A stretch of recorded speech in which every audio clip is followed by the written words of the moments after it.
Hemos tenido una jornada fructífera, intensa y extensa con el presidente Gustavo Petro, con su delegación. Hemos conversado diversos temas de la cooperación bilateral entre Colombia y Venezuela, dos países que tenemos una marca en la historia, una marca para la hermandad y el entendimiento. Y además tenemos un destino común, sin lugar a dudas. Colombia y Venezuela, si algo tenemos, es un destino común entre nuestros pueblos. Y los gobiernos estamos obligados, en la diversidad de nuestras visiones, siempre a trabajar por el bien común de Colombia, por el bien común de Venezuela. Hemos conversado ampliamente sobre las relaciones comerciales, sobre las relaciones económicas, sobre los nuevos pasos hacia una apertura total y asegurada de las fronteras entre Colombia y Venezuela. Hemos conversado sobre la seguridad y el funcionamiento debido y correspondiente de esa frontera. Hemos conversado sobre el fortalecimiento de la cooperación entre monómeros, Pequibem y todo el trabajo que tiene que ver con el tema de los fertilizantes. Hemos conversado sobre los temas multilaterales, el reingreso de Venezuela a la Comunidad Andina de Naciones, la CAM, buena noticia para Sudamérica, buena noticia para la CAM, sobre los pasos en función de una reconsideración del sistema interamericano de derechos humanos. He sido muy receptivo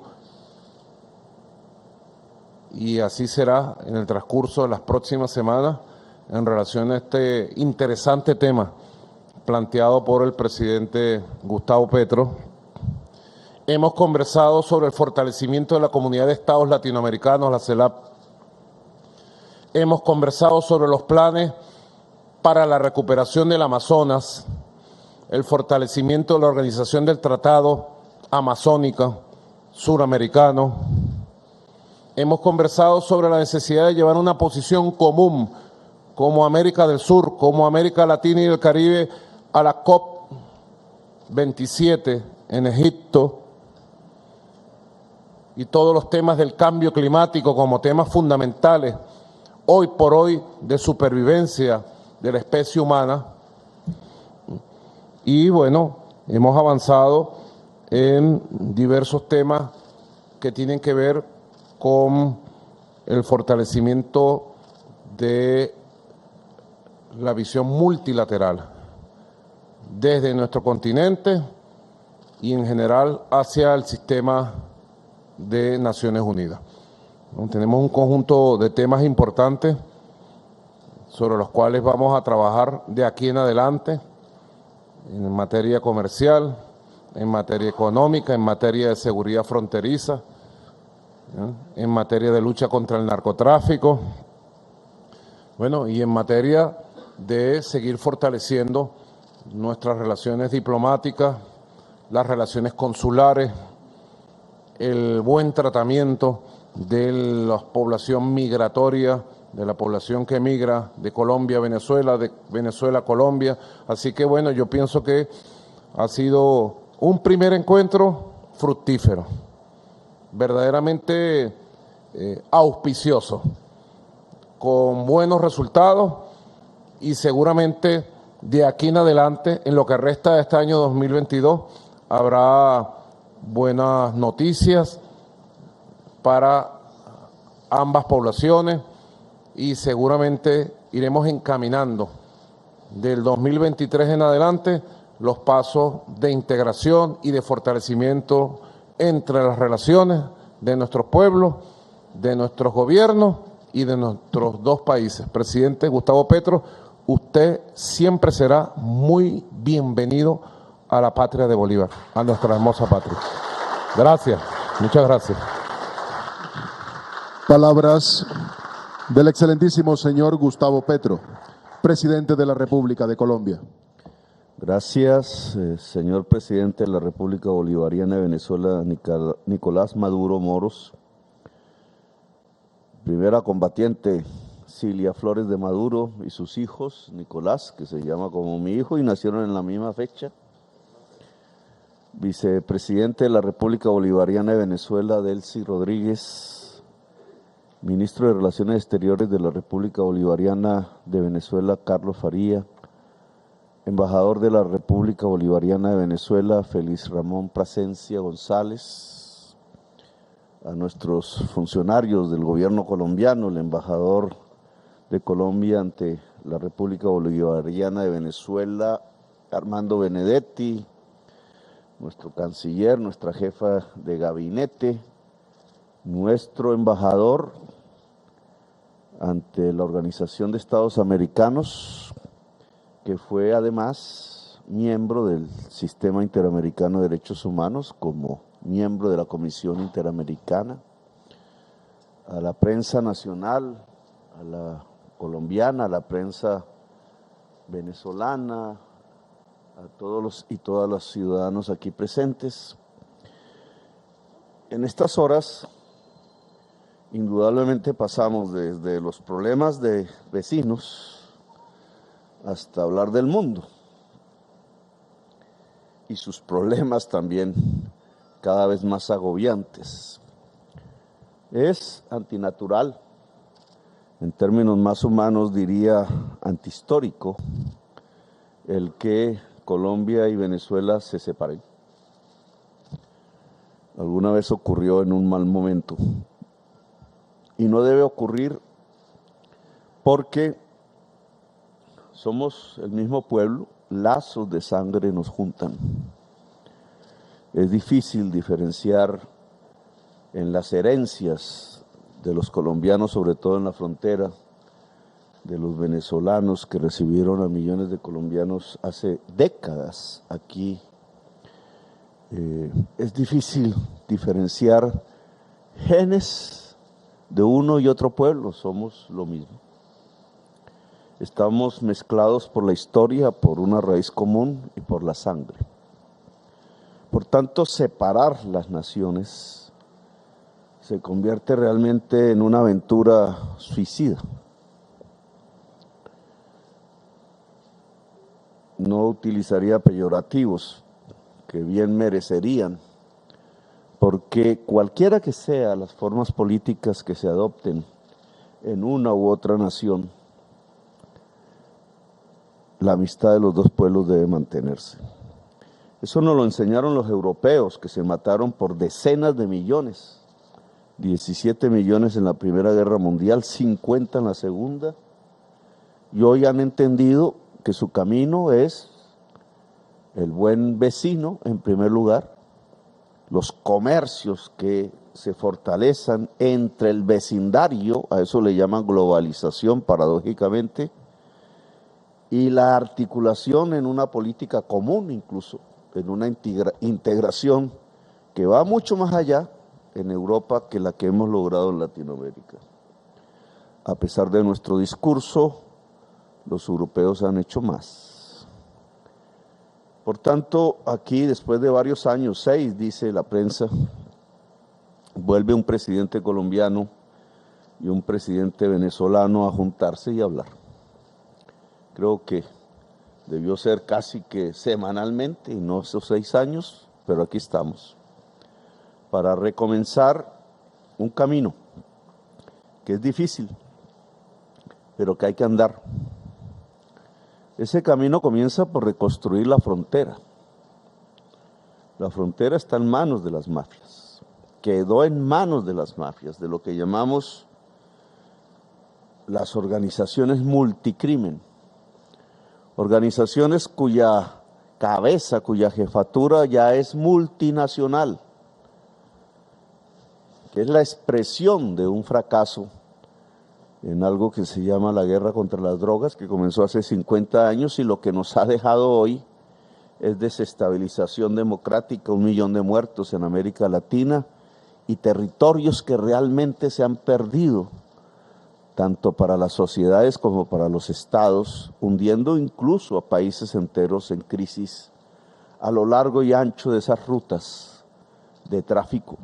Hablamos del tema, vamos a reconstruir incluso las relaciones que había a nivel de inteligencia para poder golpear, ya no tanto al obrero del narcotráfico que por ahí anda, sino a los dueños del capital, que son los que casi nunca se han golpeado, que son peligrosos para la estabilización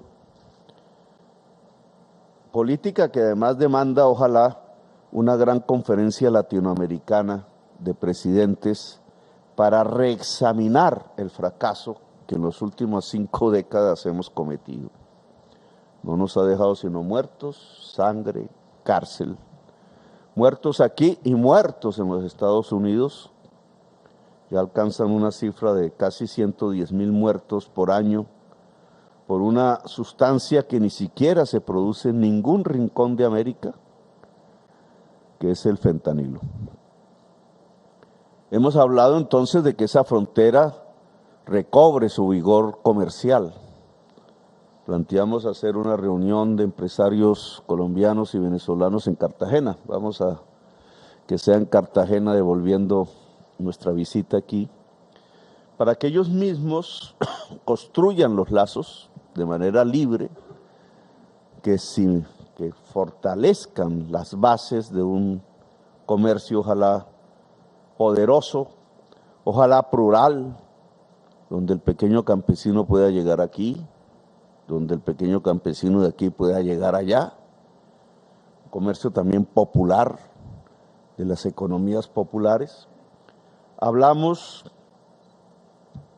un poquito más allá de llevar como una política común a la COP la defensa de la selva amazónica. Como todos ustedes saben, la selva es un pilar entre 4, fundamental del equilibrio climático del planeta. Hoy en peligro el equilibrio y en peligro la especie humana, porque si se pierde ese equilibrio, desaparece la humanidad del planeta y toda la vida, en un proceso que tenemos que detener y que tiene que ver con un sistema económico que usa intensivamente, y de eso hemos vivido tanto Venezuela como Colombia, del petróleo y del carbón, de los combustibles fósiles. Un esfuerzo común de los países que tenemos responsabilidad sobre la selva amazónica en la COP27, que se reúne la otra semana en Egipto, es uno de nuestros acuerdos. Que Venezuela nos ayudemos mutuamente, ojalá Brasil se integre porque es fundamental y determinante a una lucha que tiene que ser de la humanidad, que es la defensa, la revitalización, la recuperación de la selva amazónica como un pilar climático fundamental para la existencia humana. Hemos hablado del fortalecimiento de la comunidad andina. Algún día Venezuela fue parte fundadora, incluso con Colombia. La comunidad andina fue la plataforma que permitió de alguna manera la industrialización leve de nuestros países, el balbuceo industrializador. Al debilitarse, se debilitó los procesos de industrialización y terminamos en una situación negativa para todos los países que hicimos parte de esa comunidad andina. Ahora queremos invitar a Chile, a Ecuador, a Bolivia, a Perú, a que acepten el reintegro de Venezuela en la comunidad andina como miembro con todos los poderes, con todos sus derechos y deberes. Igualmente hemos solicitado ya lo discutirán ustedes, el que Venezuela pueda integrarse al sistema interamericano de derechos humanos. El sistema interamericano de derechos humanos en la práctica es la democracia liberal. Esa es la Convención Americana.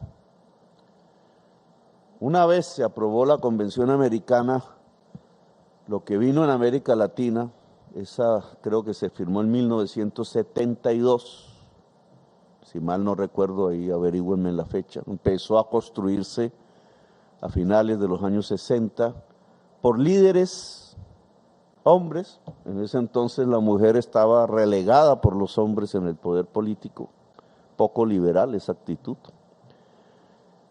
por hombres que hicieron una convención con los fundamentos de la democracia liberal,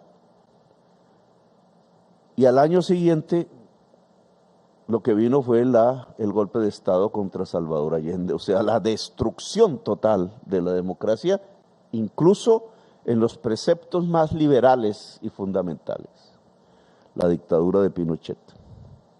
Y ahí, a partir de ahí, durante décadas, 3, las dictaduras y las guerras revolucionarias por otro lado, que dejaron millones de latinoamericanos en el exilio, y que solo tiempo después, en Uruguay y Venezuela, pudieron cerrar para abrir una nueva fase, que era la de el ascenso político pacífico al poder. Fase con sus más, fase con sus menos, que aún hoy vivimos. Yo soy incluso una demostración física de este nuevo periodo. Pero hoy, ante la barbarie que se desata en el mundo, ante el avance de los fascismos, del autoritarismo, de los éxodos que son respondidos con balas en las fronteras, tanto en Europa, donde nació la palabra democracia, y cerca de donde nació la ciudad de Atenas, el mar Mediterráneo se ha convertido en una fosa común. Pero también aquí en nuestra América, cuando se cruza por el Darién, cuando se cruza por México, cuando se llega al río Bravo, que va mostrando la plena vigencia para el progresismo del mundo y sobre todo de América Latina, de defender los viejos preceptos. Ahora nosotros tendríamos que defenderlo de la Convención Americana y del Sistema Interamericano de Derechos Humanos. Y por eso le hemos pedido a la República Bolivariana de Venezuela fortalecer ese sistema, incluso bajo los nuevos signos de los tiempos, la nueva fase que vamos a vivir, que tiene esta vez que generar una verdadera integración latinoamericana en la práctica, en los hechos, en los proyectos, no solamente en los discursos. El mundo hoy nos mira, en cierta forma América Latina, precisamente por la barbarie que crece, por los tiempos políticos y las tensiones que genera la crisis climática y la incapacidad hasta ahora del mundo que provoca la crisis climática de resolverla, no encuentra más que la guerra, guerra y guerra, no encuentra más que la xenofobia, no encuentra más que retornar a Mussolini y a sus ideas. Es América Latina la que hoy es un faro de la democracia mundial.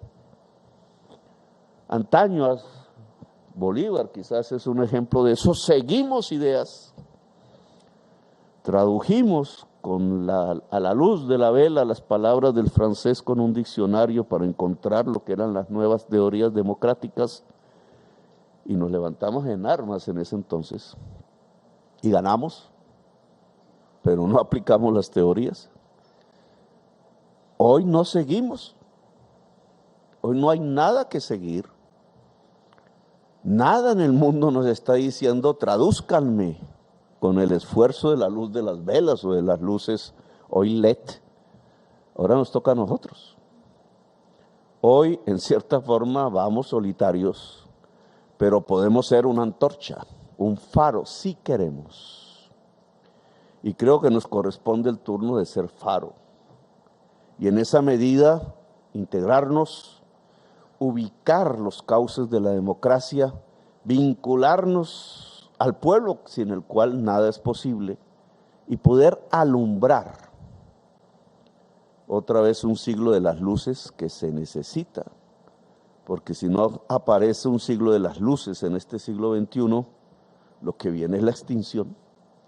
Y entonces tenemos un papel que cumplir, un esfuerzo que hacer. Y por eso nuestras solicitudes a nuestra hermana república y vecina, a nuestro pueblo común, de juntarnos en este esfuerzo que comienza, que debe hacer y debe construir historia mundial, para lo cual tenemos que ser audaces, dialogantes, seductores, abiertos, amplios, porque no tenemos ninguna receta sobre la cual guiarnos. La única, el instinto, la única, nuestro propio pensamiento, la única, nuestra propia histórica, la única, la experiencia mundial. Sobre ellos, prender la antorcha para gritar democracia y libertad. Y esa es nuestra invitación. Así que gracias por estas horas y seguiremos en estas discusiones, debates y encuentros de una hermandad que nunca debió ser quebrada. Gracias.